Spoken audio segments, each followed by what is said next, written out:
How to utilize the sidebar and modern player controls in Articulate Storyline 360.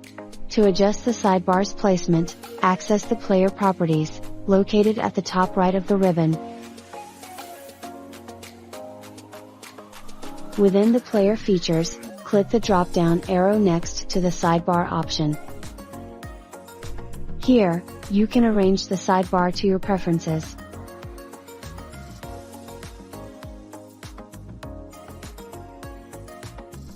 Regarding the seek bar, in older versions, deselecting the seek bar would change the positioning of volume, captions, playback speed, and accessibility controls to the left side.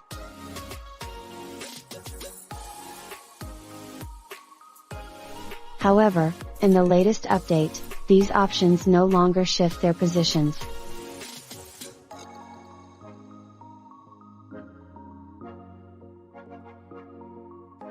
In older versions, player controls were not consistently aligned.